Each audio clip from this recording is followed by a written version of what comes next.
আপনারা যারা join account খুলতে চান তারা আমার ভিডিওর কমেন্ট বক্সে ক্লিক করুন। ক্লিক করার পরে এরকম একটা অপশন আসবে যেখানে লেখা আছে রেড মরির উপরে ক্লিক করুন। ক্লিক করার পরে যে এখানে নিচে একটা লিঙ্ক দেখতে পাবেন, এই লিঙ্কের উপরে ক্লিক করেন। লিঙ্কের উপরে ক্লিক করার পরে জয়েন প্ল্যাটফর্মে চলে আসবে।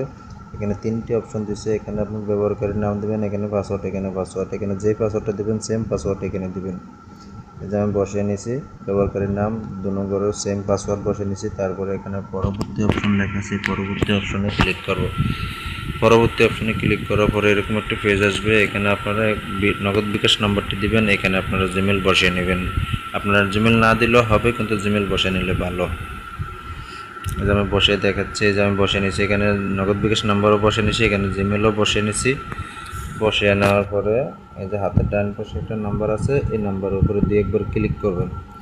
ক্লিক করার পরে ওনারা আপডেট একটি নাম্বার দেবে, এই নাম্বারটি হাতের বাম পাশে খালি করে বসিয়ে নেবেন।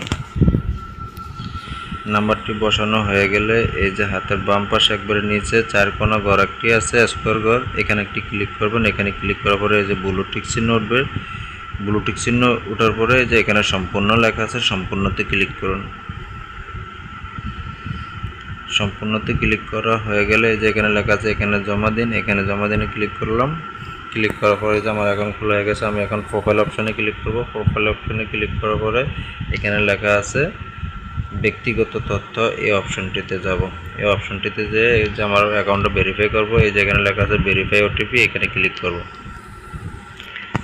এখানে ক্লিক করার পরে এখানে যে একটা নাম্বার দেখতে পাচ্ছেন, এই নাম্বারটির উপরে দিয়ে একবার ক্লিক করুন। এই নাম্বারটি এই হাতের বাম পাশে খালি করে ঘরে বসিয়ে দিবেন। যে আমি এই নাম্বারটি বসিয়ে নিলাম। তারপরে যে এখানে একটা হলুদ চিহ্ন, ওটিপি অনুরোধ করুন, এখানে লেখা আছে, এই যে এখানে ক্লিক করুন। আমি এখানে ক্লিক করে দিলাম। এখানে ক্লিক করে দেওয়ার পরে আপনাদের ফোনে একটি কল আসবে, কলের মাধ্যমে একটা নাম্বার বলবে, ওই নাম্বারটা একটা কলম দিয়ে লিখে নেবেন বা পাশে থাকে কারো ফোনে তুলে নেবেন। আমাকে ফোন করে একটা নাম্বার বলছে, এই নাম্বারটা আমি এখানে তুলে দিলাম। তুলে দেওয়ার পরে যে এখানে লেখা আছে জমা দিন, জমা দিনে ক্লিক করব। জমা দিনে ক্লিক করবো, এই যে ওনারা কল দিতে দিতে এই নাম্বারটা চেঞ্জ হয়ে গেছে। আমি এই নাম্বারের উপরে আবার দিয়ে একবার ক্লিক করব। ক্লিক করার পরে এই আগের নাম্বারটা কেটে দিয়ে এখন এই নতুন নাম্বারটা এই যে এখানে বসিয়ে দেব।